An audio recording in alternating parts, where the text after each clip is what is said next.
전 민주당원 아니고요. 노사모도 아니에요. 전 예수님 외에는 사모한다고 말할 수 없어요. 그래서 노사모 가입 안 했어요. 물론 박사모도 아니고. 근데 그냥 객관적으로 보면 되죠. 뭐 실력이 누가 있는지 다 드러나지 않습니까? 그리고 또 지금 새누리당 정권이 어떻게 하고 있어요? 있는 내용도 해석을 못하는 건지 아니면 능력이 없는 건지, 오히려 이보다 더 고차원적인 일을 추진을 해야 될 사람들이죠. 그죠? 그러니까 더 효과적으로 김정은을 이제는 설득을 하고 그 친구가 합의할 수 있는 그런 안을 내고 윈윈할 수 있는 그 아주 창조적인 아이디어를 내서 이렇게 진도를 나가야 될 사람들이죠. 근데 지금 뭐 하고 있는 거예요? 이전 정권에서 나간 진도도 엉망으로 만들고 있는 거예요. 그러면 이건 무능하다고 판단해야 되죠. 무능한 게 불의한 거예요. 예. 그러니까 무능이 불의를 만들어요. 예. 그래서 실력으로 판단하자 이겁니다. 예. 물론 민주당이 실력 엉망이면 저도 돌아서죠. 예. 당원도 아니고 아무것도 아니기 때문에. 예. 이렇게 말하는 강사 처음 봤죠? 아니에요? 처음 봤죠. 예. 저는 중립 지킬 생각 없어요. 그게 죄악이에요, 거의. 그러다가 이 상황을 맞이한 거예요. 더 실용적으로 말씀드리자면 뭐 이렇게 가진 게 없어서 제가 잃어버릴 게 없으니까 이렇게 자유로운지도 몰라요. 주님이 그래서 저를 미리 가난하게 하시고 어떠한 지위도 갖지 못하게 하시고.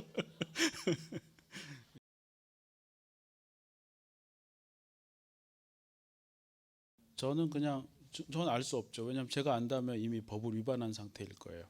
그래서 저는 알 수 없고, 그런데 상황을 보건대 전문은 이거하고 큰 차이가 없을 거다 이렇게 봐집니다. 예.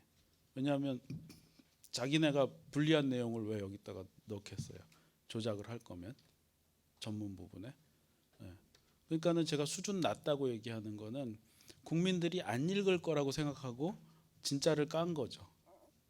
그래서 수준이 낮다고 제가 판단을 하고 있는 겁니다. 물론 이제 향후에 무슨 일이 또 벌어질지는 모르겠는데 왜 우리가 성경을 읽을 때도 이게 사실일까라고 읽지만 읽다가 아 진리구나 하는 걸 느끼잖아요. 예, 진본성을 느끼는 것처럼 그 정도는 느낌이 있는 것 같아요. 예. 그리고 지금으로서는 이게 최선의 독해 방법인 것 같습니다.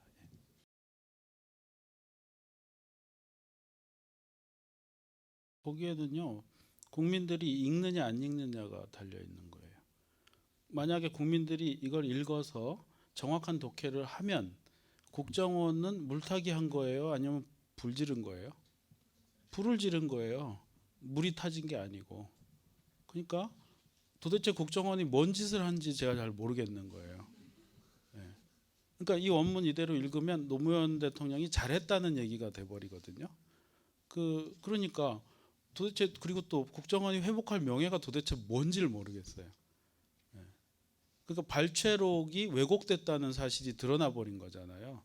근데 남재준 원장은 뭐라고 얘기한 거냐면 그 발췌록은 제대로 발췌됐다. 그게 명예다. 이렇게 얘기하고 있는 거예요. 근데 우리가 바보예요? 보면 왜곡된 게 그냥 보이는데. 그래서 저는 여당도 되게 궁금해요. 그 사고방식이 어떻게 생겼는지가 아주 궁금하지 않을 수가 없고, 한편으로 국민 대다수가 이것을 안 읽을 것이다. 그리고 조선일보나 여당이 이렇게 조직적으로 하는 조작에 그냥 넘어갈 것이라고 생각했다면 그 국민 수준이 낮아달라는 거 아니에요. 계속 그런 소망을 품고 있는 거 아니에요. 그게 문명 국가에서 일어날 수 있는 일이에요. 그러니까는 그런 대접을 당한 국민들은 분개해야 돼요. 분개해야 돼요. 인격적 무시를 당한 거잖아요. 그래서 이 사람들이 도대체 무슨 생각을 가졌는지 정말 궁금하지 않을 수가 없어요. 지금은. 예. 그리고 약간 화나려고 해요. 화나려고 하고 그런 부분을 이제 뭘로 사귀고 있냐면 퍼블릭 해피니스. 아, 내가 지지했던 대통령이 실력도 있었고 철학도 있었구나. 잘했구나. 그리고 조금 제가 교만한 말씀을 드리자면 제가 북한에 들락거리면서 협상에서 이기는 방식도 이와 비슷했어요. 예. 그러니까는 뭐 저는 이제 물건 갖다 주러 다녔는데 예컨대 나는 당신들 중에서 어린아이들, 환자들, 집 없는 사람들 이 사람들을 위한 물자를 내가 생각해서 내가 원하는 만큼 그 다음에 내가 생각하는 최적의 방법으로 전달하겠다. 이게 제 입장인 거예요. 북한 입장은 자기네가 원하는 물자를 자기네가 원하는 만큼 자기네가 지정한 방식으로 전해달라 이거예요. 예, 이거 늘 부딪혀요. 충돌하죠. 예. 그러면 제가 이렇게 대응한 논리도 이런 거였어요. 내가 이 물자들을 가져왔지만 이것은 후원자들의 마음과 생각이 담겨 있는 거다. 나는 후원자들의 지시를 이행할 뿐이다. 그리고 난 후원자들한테서 보고할 거다. 그런데 니네들이 원하는 대로 다 해주고 왔다는 보고를 하면 후원자들이 후원하겠냐? 이렇게 여론을 이용하는 거죠. 내 뒤에는 여론이 있고 후원자라는 직접적 여론이 있다. 이거를 내 무기로 삼아서 협상을 하는 거예요. 그러면 저 친구들이 저항을 하는데 자기네 뜻대로 하려고 저항은 하지만 한 3번쯤 싸우고 얼굴 붉히면 져요. 왜냐하면 내가 옳기 때문에. 그렇게 해서 협상을 여러 차례 이겼어요. 그래서 제가 생각하는 뜻대로 이렇게 전해줬고 거의 뭐 한치의 다른 어떤 이렇게 남는 물자, 딴 데 쓸만한 뭐 이런 게 남지를 않았어요. 그래서 저 나름 이렇게 북한하고 협상하는 방식에 대해서 터득을 해가고 있었거든요. 근데 이제 이게 이명박 정부 들어서 다 끊겨버렸어요. 우리 정부가 끊은 거예요. 북한이 막은 게 아니고. 그런 상태에 있었는데 그래서 답답해하고 있는데 이번에 회의록이 나왔는데 보니까 노 대통령도 역시 제가 했던 방식, 제가 옳다고 생각했던 그런 방식대로 하고 있더라 하는 걸 발견하게 된 거죠.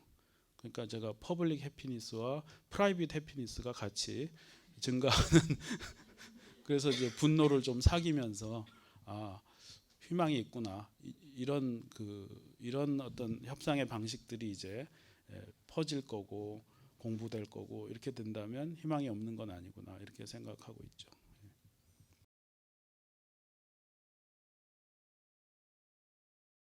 제가 혼자 판단하기는 좀 어렵고 왔다 갔다 한다고 봅니다.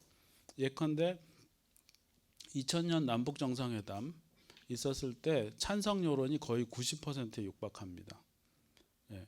그러면 만약에 그렇게 찬성이 강할 일을 안 하면 어떻게 될까요? 안 하면 보통 저항이 일어나야 맞잖아요. 그죠? 근데 우리 국민들은 저항하지 않아요. 이명박 정부 들어서 아무것도 안 해도 그것에 대해서 왜 안 하냐고 저항하지 않아요. 그러니까 대북 관계 여론은 특성이 그렇게 생겨 있어요. 정치권이 앞서 나가면 막 박수를 쳐요. 그러다가 아무것도 안 하잖아요. 그럼 그거에 대해서 이렇게 야단치지 않아요. 그냥 사그러들고 말아요. 굉장히 수동적이고 어떻게 보면 좀 공포감이 있는 그런 여론 패턴을 보여주고 있어요. 현실은 그래요. 그런데 제가 남북관계 직접 해보기도 하고 또 여러 가지 약간의 공부도 해본 결과는 어떤 방침은 그 길밖에 없어요. 아주 간명하게 말하자면 전쟁과 평화 어떤 거 하시겠어요?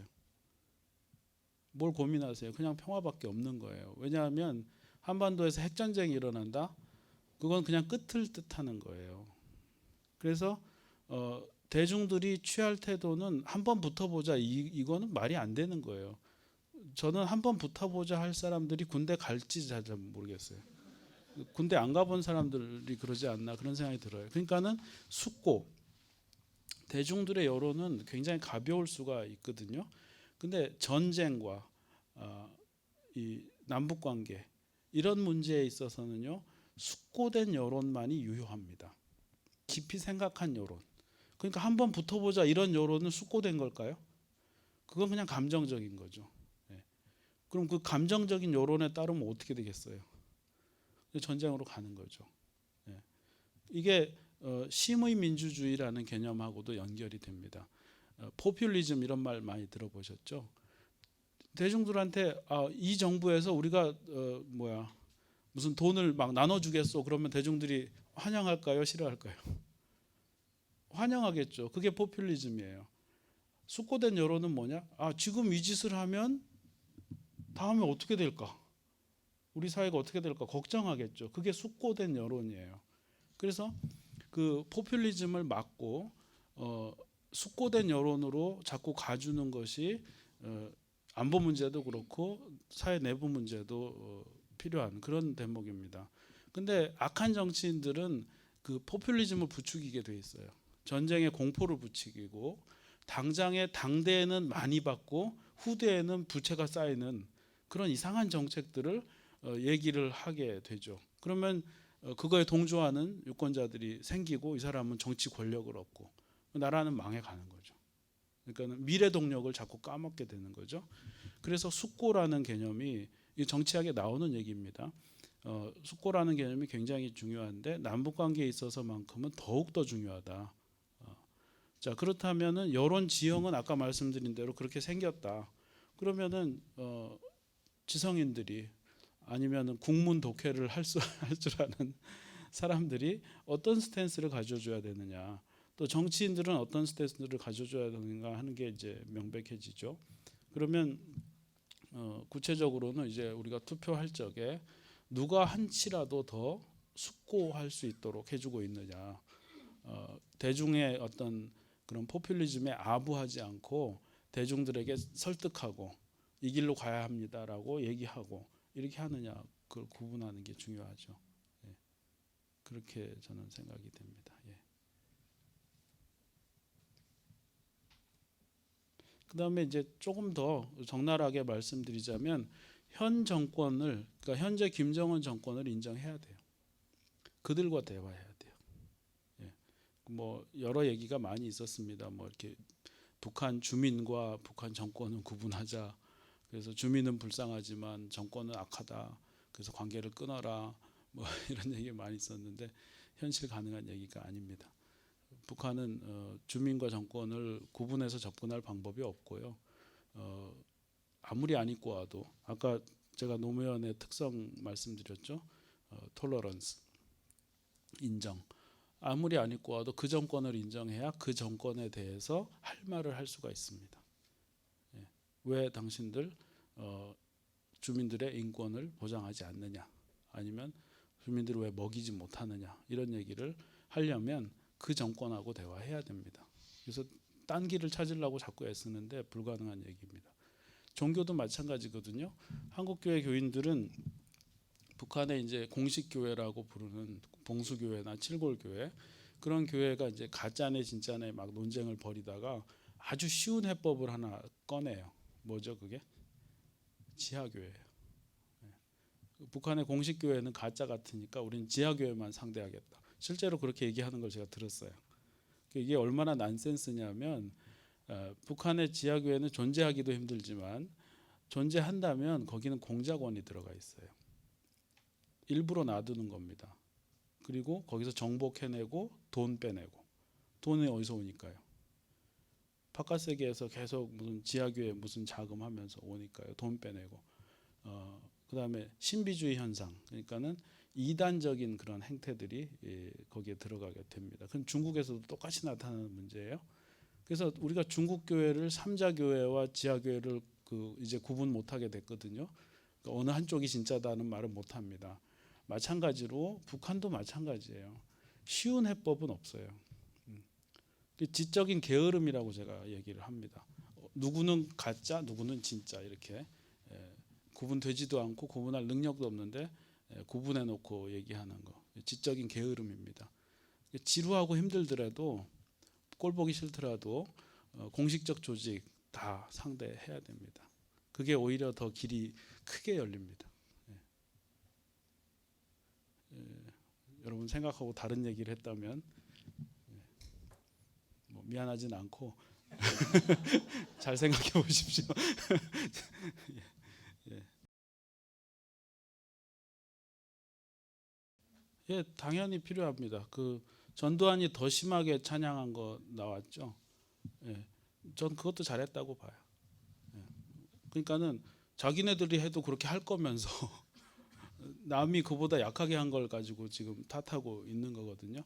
그러니까 국가 간 관계는 그럴 수밖에 없고 사실은 저한테 질문하셨지만 그러면은 우리 형제님이 다른 회사, 그러니까 이 자기 회사의 대표로서 다른 회사하고 협상을 한다.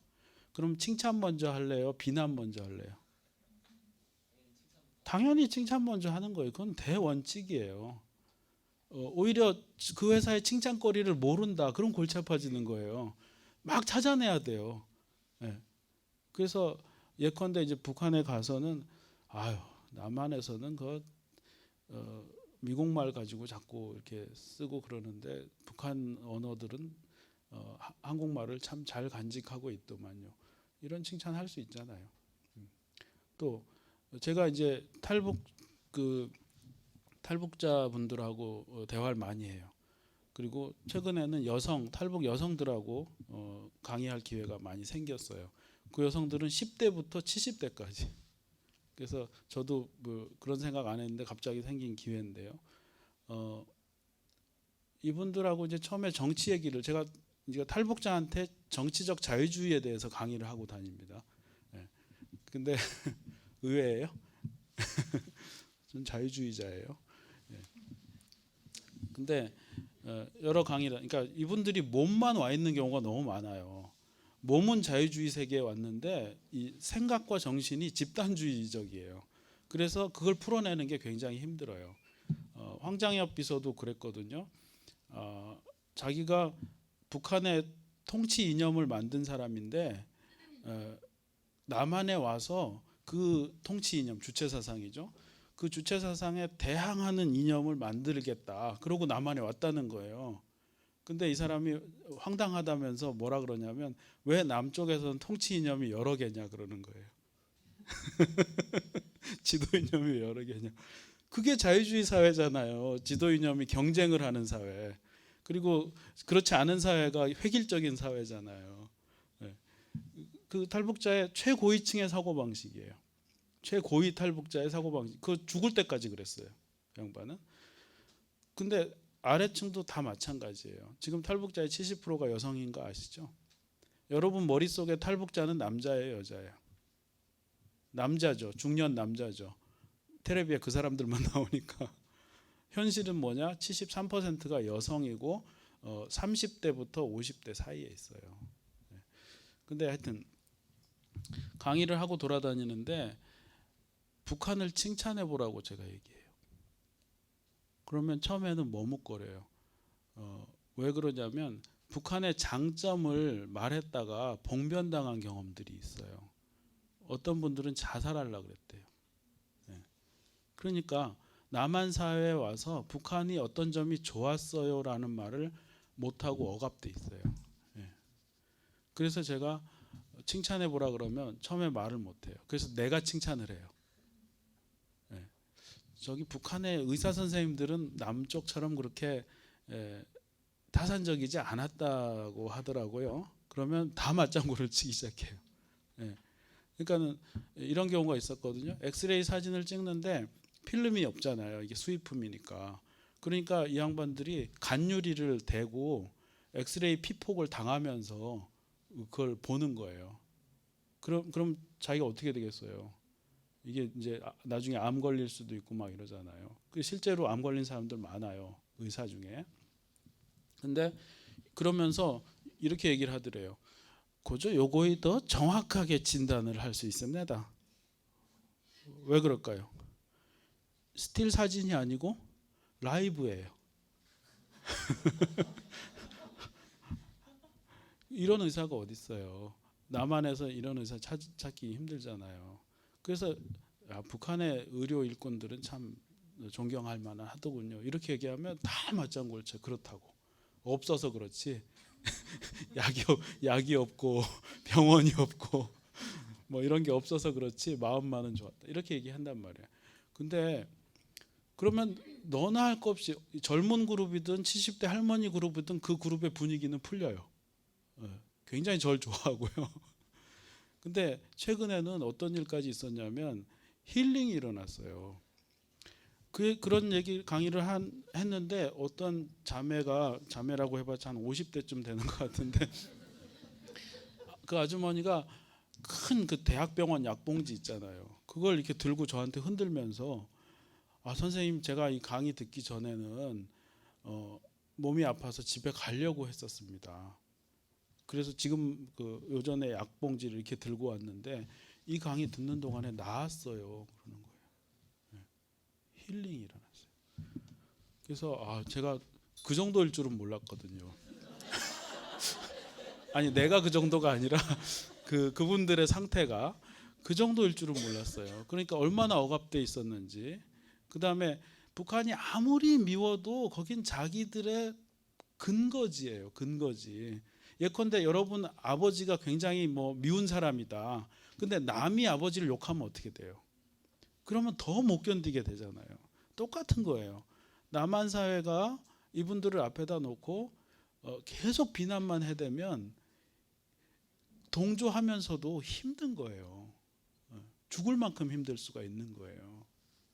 이게 인간관계죠. 근데 우리의 착각은 뭐냐? 북한은 굉장히 극악한 곳이어서 그냥 거기 그 출신자든 아니든 다 그냥 비난만 할 수 있다 이렇게 생각하는 거죠. 평상 관계도 이런데 이제 정상간 관계, 이제 적대 관계를 돌려놔야 되는 그런 목적을 갖고 있는 관계에서는 당연히 칭찬해야죠. 당연히 칭찬해야죠. 칭찬할 게 없으면 찾아내서 해야죠. 그게 협상의 기본입니다. 이건 사실 북한 이해가 아니고 인간 이해라고 생각해요. 그렇게 접근하시는 게 맞을 거다 이렇게 봅니다.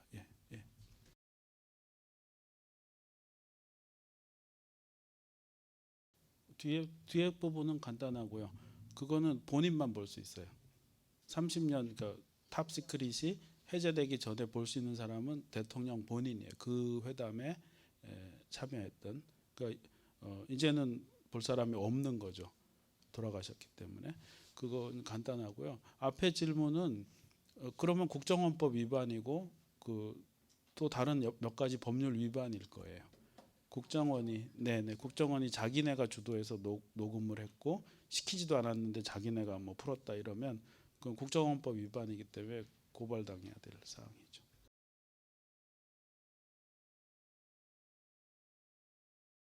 그거는 이제 정확하게 보려면 앞으로 추이를 봐야 된다 이렇게 봅니다. 오늘 한 얘기이기 때문에 이 얘기대로 집행이 되는지 봐야 되고, 또 하나는 이런 남재준 원장이 자기 혼자 결정할 수 있는 문제는 아니라고 봅니다. 그러면은 남재준 원장이 진작에 어떻게 됐어야 돼요? 물러났어야죠. 물러난 정도가 아니라 감옥 갈 일이에요. 근데 남재준 원장 그대로 있거든요. 그러면 박 대통령이 이 모든 논란이 계속 진행될 때까지 가만히 있다가, 그 전에도 여러 차례 이제 압박이 들어갔었거든요. 청와대에서 말해라. 왜 입 다물고 있느냐. 이렇게 말하는데도 가만히 있다가 이제서야 얘기를 하는데 아직도 남재준이에요. 원장이. 말이 안 되잖아요. 문제가 그렇게 큰다면 당장에 바꾸든지 해놓고 수사해라 이렇게 돼야 되겠죠. 그러니까 이 말이 진정성을 가지려면 내일부터 수사를 하는지 그리고 제대로 처벌이 되는지 이거 봐야 되는 거죠. 그래서 그렇게 하는 게 더 맞다고 생각이 됩니다.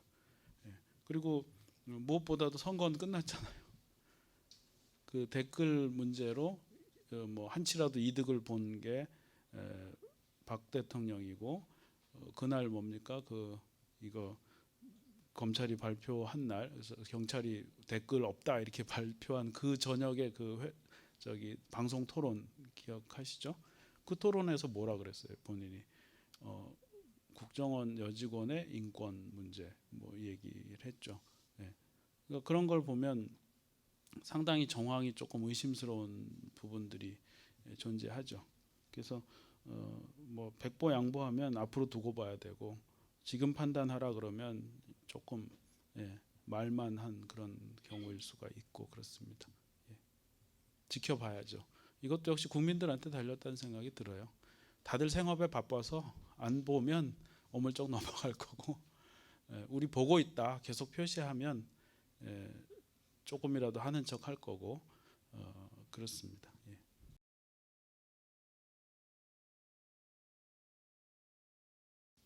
이미 그 당시에 워싱턴 타임즈나 이런 데서 이미 보도가 나왔습니다. 무슨 저런 국정원이 다 있냐. 어산지라고 기억하세요? 위키릭스 만든 어산지나 그다음에 최근에 CIA에 비밀 폭로한 사람 있잖아요. 그 사람 지금 행방이 묘연하게 됐거든요. 그러니까 그런 사람들은 이 민중들, 그러니까 만민들의 입장, 국민이 아니죠. 전 세계 사람들이니까 만민들의 입장에서는 비밀을 알려준 좋은 사람일 수도 있지만 국가 기관의 입장에서, 정부의 입장에서는 어떤 사람이에요? 범죄자고 경계 대상이고 잡아들여야 될 사람들이잖아요. 근데 우리나라에서는 무슨 일이 벌어진 거예요? 국정원장이 어산지 노릇을 한 거예요. 이거는 뭐라고 얘기해야 될까요? 나라의 격을 굉장히 떨어뜨린 거고요. 그러면 이 상황에서 미국 CIA는 남한의 국가정보원하고 정보 교류를 할까요? 그러니까 범죄자가 어디 있다 이런 정보 알려줘야 되고 북한 문제에 관한 정보를 서로 교환해야 되거든요. 할까요? 안 하죠. 쟤들한테 알려줬다간 어떻게 되니까? 언제 공개될지 모르니까 그 정치적 상황에 의해서. 그러니까는 이 정보력, 외교력, 그것도 미래의 것까지를 갉아먹은 사건이에요. 이거 어떻게 수습할지 모르겠어요. 그래서 결코 민주당도 유리한 게 아니에요. 만약에 민주당이 집권했다고 칩시다. 그러면 민주당 집권기에 정상회담을 이렇게 잘 할 수 있겠어요? 그 비밀이 보장된다는 전제하에서 그것도 어렵겠죠. 정보기관도 마찬가지인 거예요. 이건 그러니까 공통의 자산을 갉아먹은, 그것도 미래 자산까지 갉아먹은 아주 중대한 범죄 행위예요. 그래서 국격이 떨어지고 그만큼 대가를 치르게 돼 있어요. 그게 피해가 분산돼서 되거나 좀 안 보이는 것 같아서 피해가 안 보일 뿐이죠. 이건 잘하는 그런 이제 외부의 평가는 뭐 이미 그렇게 나왔다 이렇게 볼 수가 있습니다.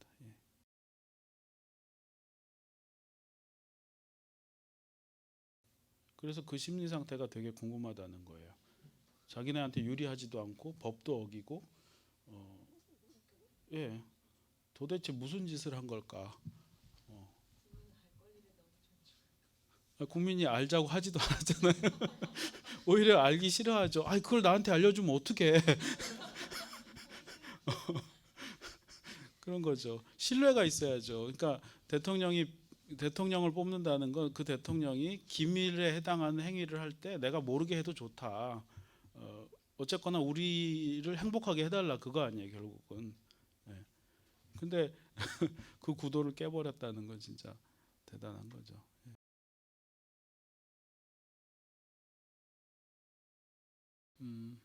제가 페이스북에 5편의 글을 올렸는데 원고료 받을 수 있는 다른 글을 안 쓰고 올린 거예요.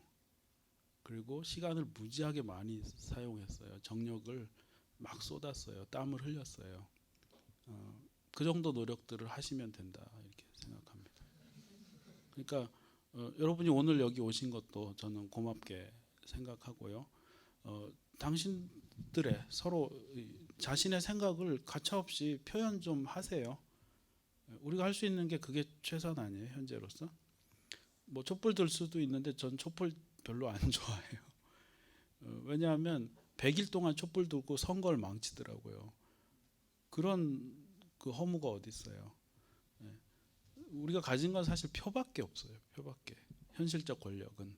근데 표 찍을 때도 그 투표율이 낮았었잖아요. 이번엔 좀 올라서 다행이지만 투표율 그러니까 자기 희생적 투표. 그러니까는 자기 계층은 만약 여러분은 부유하다 하더라도 그러니까 낮은 계층을 위해서 표를 던질 수 있는 그런 희생 필요하시고 투표하는 날 서울에서 투표해야 되는데 부산에 있다. 투표하러 왕복하는데 20만 원이 든다. 20만 원 쓰는 거죠. 그게 자기 희생입니다. 한 걸음 더 나가자면 친구가 부산에 있다. 10만 원 보조해 줄게. 뭐 이렇게 하는 거죠. 그렇게 해서 현실적 권력을 아주 적극적으로 행사하시는 방법 외에는 별로 없어요. 예. 그리고 글 쓰시고 두려워하지 마시고. 예. 저는 이제 표창원 교수가 굉장히 모범적이라는 생각이 들어요. 그분은 아예 자기 직업을 때려쳤잖아요. 예. 그분이 뭐 진보예요? 진보 아니잖아요. 그죠? 철저한 보수죠. 그런 분이 진짜 보수예요. 보수라는 건 무조건 현 체제를 옹호하는 게 아니고 옹호할 것이 무엇인지를 잘 구분하는 게 보수예요. 목적어가 필요하다고요. 보수는 지킨다는 뜻이잖아요. 무엇을 지킬 것인가 하는 거죠. 자유를 지키는 게 자유주의자고 보수주의자가 되는 거예요. 그러니까는 이 사건은 뭐예요? 국민들의 자유를 억압하고 알 권리를 억압하고 조작한 사건이에요. 그러면 자유주의자, 보수주의자라면 어떻게 되겠어요? 분노해야 맞는 거예요. 그런 아무런 분노가 없다면 그냥 그 사람은 게으른 사람인 거지 뭐 보수니 자유니 이런 말을 할 필요가 없는 거죠. 예. 자기의 자유를 도둑맞고도 아무 느낌이 없다. 그거는 말이 안 되는 거죠. 그러면 이제 여러분들이 글을 쓸 때 혹은 뭐 좋아요를 누를 때 마찬가지죠. 자기 소신껏 누르는 거죠. 대가를 치르는 거죠. 그런 확신도 없이 무슨 놈의 자유를 얻고 뭔 놈의 정의를 외칩니까? 그건 아니라고 봅니다. 예. 뭐 제가 치기 어린 나이는 아니죠. 예. 제가 대학생 때 우리 스승님께서 그때는 이제 민주화 문제가 셌었던 때인데 그러셨어요. 내가 너희 놈들 처자식 있을 때도 태도가 같으면 믿어주마. 그 얘기가 아직도 귓전을 때려요. 사실은 그 말씀 때문에 내가 이러고 있는지도 몰라요. 이제 처자식 있거든요. 내년에 저희 아들 고3입니다. 예. 그러니까 저 같은 철없는 경우도 가능하다. 근데 뭐 여러분은 더 좋은 세상을 살게 될 거라고 저는 이제 생각을 하고 그러기 위해서는 지금부터 할 수 있는 일을 하는 사람이어야 돼요. 지금 살이고 뭐 나중에 뭐 잘 되겠다 그런 건 있을 수 없어요. 내일 죽을지도 모르는 사람이 뭔 소리예요. 오늘 할 일을 오늘 하는 거죠. 노무현만도 못하냐 이 말이에요. 노무현은 불신자였는데 사실상 우리가 부끄럽게도 예수의 모습을 불신자한테서 발견해야 되냐고요. 창피하지 않아요? 그건 아니라 하는 생각이 들어요. 너무 과한 대답을 했어요. 죄송합니다. 좀 가벼운 거 얘기합시다.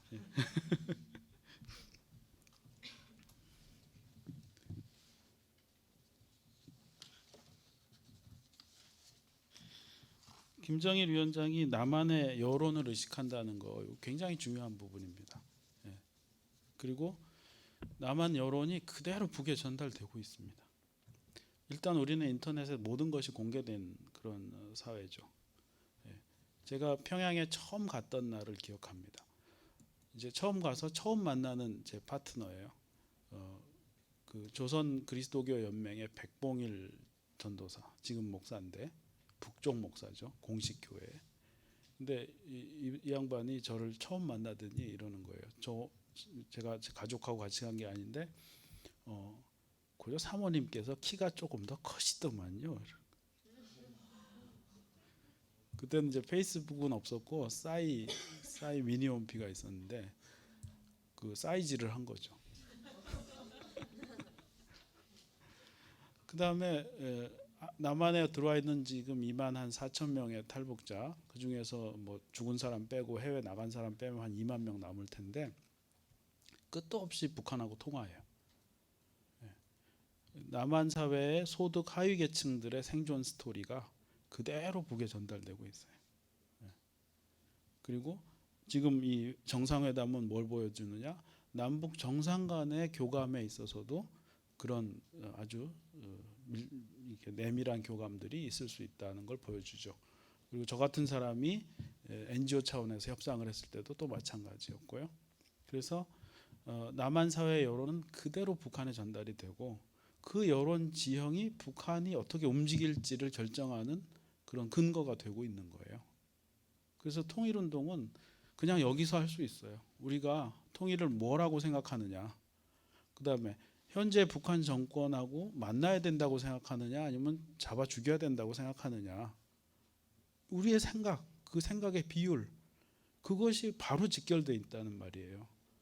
그러니까는 우리가 통합이라는 거, 남북 간의 통합, 적대 관계 이걸 해소하는 어떤 아이디어, 그다음에 북한 사람들을 얼마나 우리가 받아들일 수 있는가 하는 우리의 포용력 이런 것들이 그냥 곧바로 영향을 미친다 이렇게 생각하시면 크게 틀리지 않는 겁니다. 또 한 가지 있죠. 한류. 북한 사람들은 저도 안 본 드라마를 또 꼬박꼬박 챙겨보고 있어요. 그 DVD로 한참 들어가다가 요새는 이제 USB로 들어가고 DVD 시절에는 이제 그 감시 단속반이 있어요.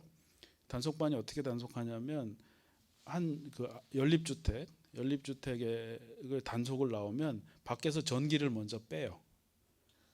그러면은 나만 DVD를 보다가 전기가 팍 나가면 DVD가 어디 들어 있겠어요? 기계 안에 들어 있을 거 아니에요? 그러면 그때 이제 가서 다 잡아내는 거예요. 근데 또 기술이 발전해서 전기가 나가면 DVD를 내뱉는 기계가 나왔어요. 그다음에 이제 DVD 시대가 가고 이제 USB 시대가 왔잖아요. USB는 또 어떤 기술이 나왔냐면 갖고 들어갈 때는 빈 USB처럼 보여요. 그래서 집에 가서 어떻게 하면 그게 살아나요. 이런 기술이 나와요. 원래 바깥 세계에서도 카피와 프로텍트는 이렇게 계속 발전을 하는 거거든요. 그러니까 북쪽에서는 우리의 생활 모습도 이제 드라마를 통해서 보고 있다. 물론 이제 막장 드라마는 좀 왜곡을 유발할 수 있겠지만 거기에 나오는 뭐 생활용품이라든지 장신구라든지 칼라라든지 뭐 이런 것들은 전달이 되겠죠. 그래서 이제 물론 자유롭게 왕래하는 것보다는 많이 폐쇄돼 있지만 우리의 생각이 무관하지 않다. 우리 오히려 이 회의록에 보면 김정일이 굉장히 남한 여론을 의식하고 있다는 걸 금방 알 수 있어요. 그러니까는 우리가 김일성 때는 김일성 화형식을 했어요. 김정일 때는 또 김정일을 태웠어요. 시청 앞 광장에서. 그리고 김정은 되니까 또 태워요. 그럼 그 다음은 또 누구를 화형을 해야 돼요? 뭐 유전자를 갖다 화형을 해야 되나요? 그 문제를 한 사람 어떤 좁은 범위에 집약하는 그런 버릇이 있는데 그런 그 허상이죠. 딜루전이라고 해요. 망상이에요. 그런 망상 속에서 60년을 지금 문제 해결을 못 하는 거예요. 그 한 사람 죽어서 해결될 문제가 아니잖아요. 그죠? 그런 그 딜루전을 극복해야 되고 정말로 그 남북 관계가 분단이 뭐고 통합이 뭐고 해소하는 방법이 뭔지에 대해서 아주 실제적으로 우리가 접근할 수 있어야 되고 분노, 멸시 이런 것으로부터 벗어날 수가 있어야 돼요. 그게 통일이에요. 그거 안 하고는 통일이 될 수도 없고요. 그렇지 않은 상태에서 통일이 됐다 하더라도 다시 분단됩니다. 나쁜 통일이 있을 수 있고 좋은 통일이 있을 수 있어요. 분단도 더 나쁜 분단이 있을 수가 있어요. 사람들은 또 쉽게 생각하기를 북한이 붕괴하면 문제가 해결되리라 이렇게 생각하는 경우가 많거든요. 특히 교회가 그래요. 그래서 빨리 무너지라고 기도하고 막 그러죠. 그거는 새로운 문제의 시작일 뿐이에요. 북한 정권이 붕괴하는 건 안 그래도 풀기 어려운데 더 어려운 문제가 새로 발생하는 게 북한 정권의 붕괴입니다. 가장 큰 착각이 뭐냐면 북한이 붕괴하면 정권이 붕괴하면 북한 땅에 대한 영토 주권이 우리한테 있다고 생각하는 거예요. 헌법에 그렇게 써 있으니까 대한민국의 영토는 한반도와 그 부속도서로 한다 이렇게 돼 있어요. 근데 그게 말이 된다고 생각하세요? 그러면은 일본이 자기네 헌법에다 독도는 우리의 영토로 한다 이렇게 쓰면 내줘야 됩니까? 천만의 말씀이에요. 북한 정권이 오늘 붕괴해도 북한 땅은 우리 땅이 아니에요. 그건 국제법상의 무정부 상태로 접어드는 거고 유엔이 어떻게 해야 되냐면 그 북한 주민들을 대상으로 투표를 하게 돼 있어요. 한동안의 그 안정기간을 거쳐서 그러면 북한 주민들이 자기네 정권을 새로 세울지 아니면 남한에 흡수될지 이런 것들을 주민들이 결정하게 해주는 거예요. 그 결과에 따라서 움직입니다. 그러면 새로운 공산 정권이 들어올 수도 있고 제3의 정권이 들어올 수도 있고 뭐 잘하면 우리한테 남한하고 같이 살겠다 이런 결정이 나갈 수가 있어요. 그러니까 지금부터 북한 주민들의 마음을 얻어놓지 않으면 북한 정권이 붕괴해도 우리에게 이렇게 우리가 원하는 평화가 오거나 좋은 구도가 온다는 그런 보장은 없는 거예요. 이런 걸 모르고 이건 아주 기초적인 지식이에요. 이런 지식이 없거나 왜곡돼 있으니까 맨날 감나무 아래서 입 벌리고 있는 거예요. 무너질 정권하고 무슨 회담을 하냐. 기다리자. 그리고 기다리기만 할 게 아니라 좀 빨리 무너지게 어떻게 해볼까. 이런 생각들을 하고 앉아있고 그걸 지지하는 여론들이 있는 거예요. 그것이야말로 숙고되지 않은 여론이에요. 포퓰리즘 같은 자기 상상 속의 여론이에요. 실제하고 전혀 달라요. 이런 말씀 처음 들어보시죠? 그럴 것 같아요. 당황하신 것 같아서 당황하셨어요. 근거를 하나 더 말씀드리죠. 1950년 6월 25일에 전쟁이 나죠. 그해 여름에는 낙동강 전선까지 밀립니다. 태극기 휘날리며에 나오는 그 장면이에요. 근데 그 해가 가기 전에 9월, 10월 되면서 다시 북쪽으로 쭉 이 연합군이 전진을 합니다. 11월이 되면요, 북쪽 끝 부분 조금 남고 연합군이 거의 다 점령을 해요. 그때 이승만 대통령이었는데 이 대통령이 뭘 준비하냐면 북한 땅에 보낼 행정관들을 준비시킵니다. 왜 그래요? 북한 땅을 통치해야 되니까 행정관들을 준비시켜요. 근데 그 준비 작업을 국제사회가 막습니다. 유엔하고 미국하고 영국이 그 준비를 스톱시켜요. 왜 그러느냐? 그 땅이 왜 당신네 땅이냐는 거예요. 그 땅이 왜 남한 정부가 통치해야 되느냐 이렇게 묻는 거예요. 왜 그렇습니까? 대한민국은 38선 이남 지역에서만 유일한 합법 정부예요. 38선 이북 지역에 대해서 어떠한 승인도 없었어요. 선거를 치러야 되는데 일제강점기를 지났잖아요. 그러니까 일제강점기를 끝난 게 1945년이죠. 대한민국 정부 수립은 1948년입니다. 3년 동안 한반도에는 정부가 없었어요. 그걸 뭐가 메웠느냐? 미 군정하고 소련 군정이 남북을 갈라서 메운 겁니다. 그 38선이 그래서 그어진 거잖아요. 유엔이 아까 말씀드린 원칙에 따라서 자유선거를 하려고 했어요. 한반도 전역에서. 그런데 못했어요. 북쪽에서는 소련이 거부했기 때문에. 남한에서만 선거를 한 거예요. 그러니까 남한 정부는 어떤 정부가 되는 거예요? 38선 이남 정부가 된 거예요.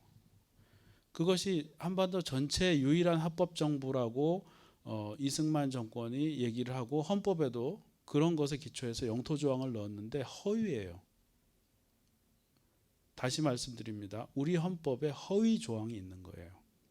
그리고 그걸 건드리면 무슨 국가 사범처럼 이렇게 죄악시 되는 그런 일이 발생을 한 겁니다. 웃기는 것은 그 영토 조항이 지금 헌법 제3조고 제4조에 가면은 통일을 위해서 노력해야 한다는 조항이 있어요. 그게 양립될 수 있어요? 대한민국 영토가 어딘데? 한반도 전체인데 4조가 그 다음 조가 통일을 위한 노력을 해야 된다는 조라니까요. 이게 어떻게 양립할 수 있어요? 헌법 내부에 모순이 벌어져 있는 거예요. 굳이 따지자면 신법 우선의 원칙에 의해서 4조가 우선해요. 통일을 위해서 노력해야 된다가 우선하게 되는 거죠. 이 거대한 착각 속에 우리가 살고 있기 때문에 통일의 방법에 있어서도 북한 정권의 붕괴가 통일의 방법인 것처럼 호도가 돼 있는 겁니다. 그것으로부터 여론이 이제 발생을 하는데 북한하고 관계를 끊자, 빨리 붕괴하게 도와주자.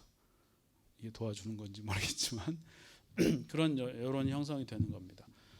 상당히 자폐적인 그런 여론이고요, 현실하고 맞지 않는 거죠. 그래서 이런 여론 지형, 이런 오류, 지식의 오류가 발생시키는 여론 지형이 통일의 발목을 잡고 있고 노 대통령의 노력처럼 북한의 개념을 바꿔주고 선한 길을 제시해주고 이렇게 진도를 나가야 되는데 그거 진도를 나가지 못하게 하는 그런 것을 가지고 있는 거죠. 이런 부분이 우리가 좀 극복을 해야 될 부분이고 대중들에게 기초적인 지식들을 조금 전파하고 또 공부하고 해야 되는 그런 부분들이라고 생각이 됩니다. 예.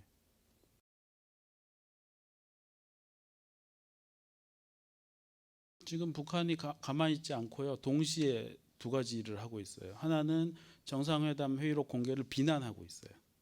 비난하면서 개성공단 실무회담을 제안해서 하고 있어요. 완전히 못할 것 같죠. 두 개 다 못할 것 같지만 합니다. 그리고 가능한 일이에요. 별개의 사안이기 때문에. 그래서 뭐 우리가 하는 인간관계하고 비슷해요. 친구가 있다. 친구가 잘한 일과 잘못한 일이 있다. 어떻게 해요? 다 칭찬합니까? 다 비난합니까? 그렇지 않죠. 잘한 일 칭찬하고 나쁜 일 비난하죠. 이런 일이 남북관계에 벌어지고 있는 거예요. 어떻게 보면 정상적이에요. 정상적이고요. 잘난 척을 좀 북한이 그 개성공단 단일 의제로 실무회담 제안했잖아요. 제 페이스북에 들어와서 한번 뒤져보세요. 제가 그렇게 하라고 썼어요. 비웃으시는데 사실이기 때문에 저는 부인할 수 없습니다. 제가 딱 페북에 그렇게 썼고 개성공단 단일 의제 실무회담이란 말을 제가 썼고 그 일이 눈앞에서 벌어졌어요. 그러니까 제가 어찌 업되지 않을 수가 있겠습니까? 제가 아까 말씀드렸죠. 그 친구들이 사이즈를 한다고요. 페북질을 할까요, 안 할까요? 당연히 하죠. 예. 그래서 저는 가끔 북한에 전하는 메시지를 페북에 써요. 예. 그 제가 대전에 살고 있는데 그 저희 교회 방지일 목사님이 이제 부흥회 하러 오셨어요. 102세 때 작년에. 그래서 너무 기뻐서 그렇게 썼어요. 야, 대전에서 모든 많은 사람이 왔으면 좋겠다 이렇게 쓰면서 대전 지역 고정 공작원들도 오라 이렇게 썼어요. 간첩들이 볼 거기 때문에. 예, 여러분도 마찬가지예요. 여러분 페북 중에 물론 이제 흘러가는 얘기는 안 보겠지만 중요한 얘기는 이제 본다고 생각하시면 되고 왜 그런 얘기를 썼냐면 개성공단은 자체 생명력이 있는 존재예요. 남한도 아니고 북한도 아닌 면이 생기기 시작했어요. 예. 그 북한이 화나면 개성을 때려요. 남한에 벌 주기 위해서. 근데 남한 정부가 화나도 개성을 때려요. 북한에 벌 주기 위해서. 누가 벌 받나요? 이거 자해예요, 자해. 북한도 불리하고 남한도 불리한 거예요. 개성을 때리면. 예. 그런 아주 묘한 생명력이 하나 발생을 했어요. 그래서 제가 개성공단 단일 의제로 실무회담을 하라고 얘기한 것은 장관급 회담이 무산됐잖아요. 장관급 회담에서 할 얘기는 되게 많고 큰 의제들이란 말이에요. 근데 개성을 살리려고 그걸 다 해결해야 되냔 말이에요. 그럴 이유는 없거든요. 개성은 남북 간에 전투가 있을 때도 가동을 했어요. 별도로 다룰 수가 있단 말이에요. 그걸 정경 분리라고 얘기해요. 예. 그러니까 이럴 때는 정경 분리해라. 그래서 개성 하나 살리자는데 이견이 없지 않냐. 이것만 가지고 회담을 할 수 있다. 이렇게 제안을 한 거고 그건 너무 당연한 거예요. 어떻게 보면. 물론 장관급 회담이 바로 무산된 거에 충격이 남아 있어서 사람들이 그 생각을 미처 못할 뿐이지 그렇게 할 수 없는 게 아니거든요. 그래서 그렇게 돌아간다고요. 그렇게 해서 개성 같은 존재를 여러 개 만드는 게 통일에 가까워지는 거예요. 점점 전쟁을 하기 힘들어지는 거죠. 그걸 이제 뭐 여러 가지 이론도 있고 하지만 그냥 상식적인 거예요. 개성에서 남한 사람 원래는 4,000명인데 그 관계가 안 좋아서 지금 800명, 북한 사람 5만 3천 명이 같이 일을 하고 있단 말이에요. 근데 북한 사람 한 명당 부양가족이 4명에서 5명이에요. 그러니까 5만 명만 잡아도 25만 명이 지금 먹고 살고 있잖아요. 그것도 고소득층으로. 북한이 그거 쉽게 포기 못해요. 지금 뭐 닫는 짓을 했는데 굉장히 후회하면서 지금 복구 조치를 하고 있는 걸로 저는 보이고, 그리고 또 우리 중소기업들도 굉장히 이득을 많이 본 거예요. 거의 망해가는 기업들이 갔어요. 삼성은 안 가요. 현대는 이제 길 닦은 거고, 망해가는 기업들이 가서 다 회생해서 돌아오고 있거든요. 그래서 윈윈하는 그런 이제 그림이고, 그런 차원에서 개성은 굉장히 중요하고 좋은 거다, 이렇게 생각돼요. 지난달에 북한의 그 역량 강화, 캐패시티 빌딩에 대해서 국제회의가 있었어요. 그때 여러 나라에서 온 대표들이 서로 막 자랑을 해요. 나는 북한의 관료들 20명을 초청해서 자본주의에 대해서 교육을 해서 드려보냈다. 누군가 이렇게 발표를 했어요. 그러니까 어떤 사람이 우리는 스위스 사람인데 평양에다가 비즈니스 스쿨을 세웠다. 평양 비즈니스 스쿨이 있어요. 경영학 그 학교가. 그래서 세워서 지금 뭐 수백 명을 교육하고 있다 이거예요. 자본주의 교육을 하고 있다는 거예요. 이런 발표를 쭉 했는데 그 모든 발표를 올킬 시키는 아주 압도적인 게 하나 나온 거예요. 뭐냐면 우리는 8년 동안 5만 몇천 명한테 마케팅, 품질 관리, 공정 관리 이런 교육을 계속해서 시켰다. 그리고 그것도 엘리트가 아니라 노동자한테 시켰다. 이런 케이스를 발표한 거예요. 어딘지 아세요? 그게 개성공단이었어요. 개성공단의 근로자들이 처음에는 납기를 이해를 못했대요. 몇 월 며칠까지 몇 개를 생산해야 된다는 거를 이해를 못했대요. 왜? 우리가 생산하는 대로 갖다 팔면 되지. 왜 그 기간을 왜 맞춰야 되는데? 이렇게 얘기했어요. 그러니까는 개성의 사장들이 어떻게 해요? 답답해 죽겠죠. 그러니까 뭘 가르쳐요? 마케팅을 가르치는 거예요. 시장이라는 게 뭔지, 왜 물건이 그 시에 맞춰서 들어와야 되는지에 대해서 마케팅을 가르치기 시작했어요. 그러자 개성공단의 북한 근로자들이 이해했어요. 그때부터 작업 속도가 빨라진 거예요. 그래서 생산성이 처음에는 남한 사람의 30%밖에 안 되다가 최근에는 90%까지 올라갔어요. 이거는 동남아, 그러니까 베트남이나 중국 생산성을 추월한 거예요. 뿐만 아니라 산업안전교육을 시켰어요. 그 북한 법에도 산업안전교육을 하게 돼 있어요. 그런데 제대로 안 하는 거예요. 근데 개성의 우리 기업들은 산업안전교육을 철저히 시켰단 말이에요. 그러니까는 북한 사람들이 어떻게 느꼈냐면, 아니 이 교육은 우리 몸을 위한 거 아니야, 그죠? 다치지 말라고. 감동을 했다는 거예요. 근무 시간에 자기들 몸을 위하는 교육을 이렇게 해주는가. 감동을 해서 또 생산성이 올라갔다는 거예요. 이게 자본주의 교육이에요. 이걸 경험한 사람들이 뒤로 돌아갈 수 있겠어요? 그럴 리가 없죠. 그럴 리가 없죠. 그게 개성이에요. 개성뿐 아니라 뭐 금강산이 됐든 뭐가 됐든 유사한 걸 많이 만들어야 돼요. 그래서 그쪽에 우리의 리얼한 것을 알려주고 제3의 어떤 좋은 것을 창출하는 그런 작업을 하는 게 맞죠. 근데 그걸 다 닫은 대통령이 바로 이명박 대통령이에요. 그러니까는 이 사람을 악하다고 판단하는 건 해야 될지 아니면 뭘 모른다고 판단해야 될지 모르겠어요. 아까도 보셨지만 14선은 안 읽은 티가 나죠. 사실 무식은 그럴 땐 죄악입니다. 그러니까 무식하면 악한 짓을 하게 되거든요. 그래서 이러저러한 남북 관계 현실들을 우리가 좀 전해 듣도록 애써야 되고요. 언론은 지금 엉망인 상태니까 뉴스타파 보시고 뉴스타파 보시고 또 여러 가지 매체들 중에서도 이렇게 숨겨진 것들, 상업성이 부족해서 떠오르지 않는 것들, 이런 거 찾아보십시오. 네이버 거기 제시해 주는 것만 보면 바보 됩니다. 지금 이 회의록 안 읽으면 학자들도 바보될 형편에 처했어요. 이게 엄청난 게 나와버린 거거든요. 그날도 안 읽고 학자들이 라디오에서 말하고 있더라고요. 양쪽 다, 민주당 쪽, 새누리당 쪽 다.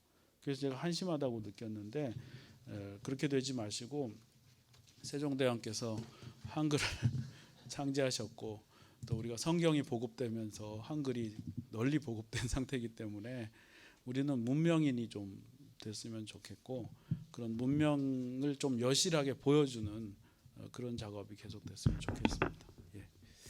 마쳐야겠죠. 예. 고맙습니다. 장시간 들어주시고 참여해 주셔서 감사합니다. 예, 안녕히 들어가십시오.